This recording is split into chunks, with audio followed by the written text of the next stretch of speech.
Eu vou voltar a falar dessa loucura da decisão do Dias Toffoli, e não foi só isso, né?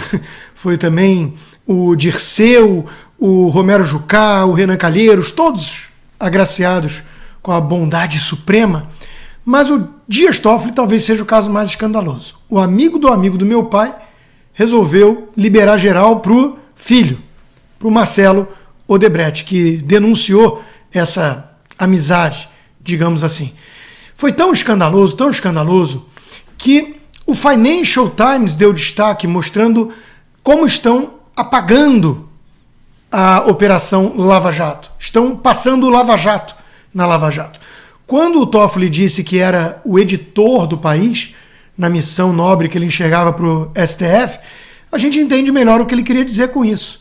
Ele precisa editar tudo que aconteceu no Brasil para apagar o passado e reescrevê-lo. Daqui a pouco, claro, a Odebrecht vai apagar aquela nota de pedido de desculpas, reconhecendo os crimes, dizendo que aquilo nunca aconteceu. A coisa foi tão escandalosa que até o editorial do Estadão subiu bastante o tom, dizendo: a realidade alternativa do senhor Dias Toffoli. É dever do STF, diz o jornal, conter a sanha do ministro de reescrever a história da Lava Jato ou ter a coragem de vir a público e referendar sua cruzada. O silêncio da corte é péssimo para o país. Eu me pergunto se os tucanos do Estadão ainda estão hibernando. Se eles não se deram conta de que Toffoli não age sozinho, como Alexandre de Moraes não age sozinho, como Fachin não age sozinho, e até mesmo Carmen Lúcia, aquela do Cala a Boca Já Morreu, que depois validou a censura no país, dizendo que até segunda-feira pode, talvez de 2124. O STF como um todo tem sido o principal inimigo das liberdades da própria Constituição no Brasil. Isso está muito claro. Eles viraram ali uma espécie de proteção aos corruptos, de blindagem à turma que foi responsável pelos maiores escândalos de desvio de recurso público no planeta. E veja, eles mesmos se gabam, não posso deixar de fora, claro, Gilmar Mendes, Barroso. Nós derrotamos o bolsonarismo. Perdeu Mané, não a mola. O Gilmar Mendes constrangido quando falaram da impunidade no país, o crime compensa no país, restou a ele uma risada de sem graça. É com isso que estamos lidando. Então, quando o editorial do Estadão abre o texto dizendo a fábula sobre a Operação Lava Jato, aqui o ministro do Supremo Tribunal Federal, Dias Toffoli, tem se dedicado a escrever nos últimos meses, ganhou mais um capítulo esses dias, monocraticamente, como se tornou habitual, o ministro declarou a nulidade absoluta de todos os atos processuais e investigação, o petrolão do PT e tudo. Mas é só o Dias Toffoli? O Sérgio Cabral tá solto, meu Deus, com 400 anos de prisão nas costas, condenado, tá solto. Então, vamos parar de falar o Dias Toffoli, o Supremo deveria agir assim. Uma postura cafajeste, desses que, de alguma forma, estão ajudando a destruir de vez a democracia brasileira, porque participam desse teatro, em vez de encarar a realidade dura.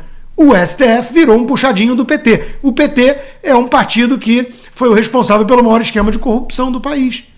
Ponto. É disso que se trata, meus amigos. Não dá para adorar a pílula. É triste, é preocupante, mas é verdade. Se prepare, porque a situação nem começou a piorar ainda. Tudo que a gente está sentindo no ponto de vista econômico do Brasil é apenas um pequeno arranhado na superfície desse grotesco abismo que a gente está prestes a entrar. Eu vou te explicar. Haddad, ministro da Fazenda, foi prestar esclarecimentos na comissão, de uma das comissões hoje, nessa semana em Brasília, para tentar explicar o que está acontecendo, por que está se dando esse colapso econômico no nosso país. Bom, ali foi onde eu fiquei preocupado. Não só ele não explicou, como na cabeça dele, o Brasil tá ótimo, tá tudo decolando, o Brasil tá vento em popa. E o problema é porque existem fantasminhas falando mentiras sobre a economia do Brasil. A percepção do povo brasileiro, quando ele vai no supermercado e não consegue mais comprar os alimentos para sua família, não é real. É tudo os fantasminhas das fake news. o investimento indo embora do Brasil, o desemprego voltando a crescer, tudo isso são fantasminhas. E assim, o rombo econômico, o rombo que a gente tem agora de 200 bilhões, mais o déficit de 1 trilhão, tudo isso é mentira. Cara, eu vou te falar, eu vi isso aqui, eu fiquei preocupado. Dá uma olhada no Haddad falando do Brasil e aí você vai entender que a gente nem começou a piorar ainda. E eu fico vendo, às vezes me chega, eu não tenho muito tempo para ficar lendo tudo, mas às vezes me chega comentário, eu fico pensando de onde está saindo essa informação. Eu olho para o IPCA 15, para o IPCA, eu olho para os núcleos, eu olho para a geração de emprego, olho que está aumentando o desemprego. Olho para o CAGED, olho para o IBGE, olho para as notas de crédito de 3 agências internacionais. Que diminuiu o crédito do Brasil e coloca o Brasil como o pior lugar do mundo para se investir agora.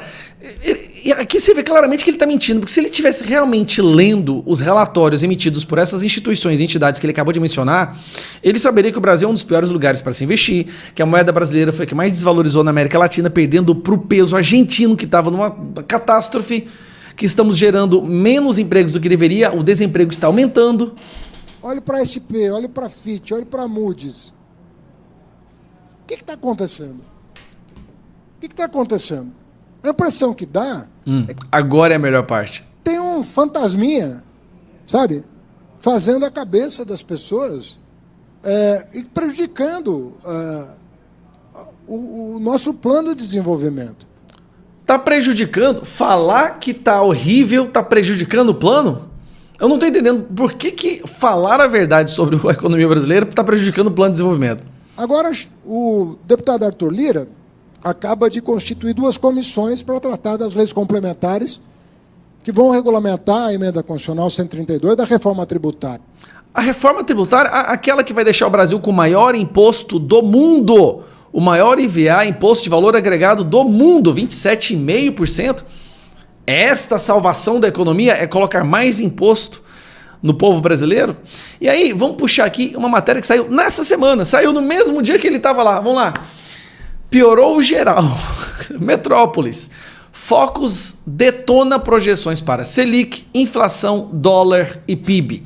Novo relatório do Banco Central apresentou deterioração geral nas estimativas para os principais indicadores de economia do Brasil. Então, peraí. O Banco Central, a Focus e várias outras entidades internacionais estão mostrando que o Brasil está indo de mal a pior, mas todas estão erradas, a única que está certa é o Haddad. É isso mesmo. Você que vai no supermercado agora está comprando arroz de 40, 50 reais, é por causa dos fantasminhas, entendeu? A gasolina que não para de subir são os fantasminhas, a taxação de produtos internacionais agora são os fantasminhas. A maior taxa de impostos do mundo também. Cara, é aí que eu me preocupei.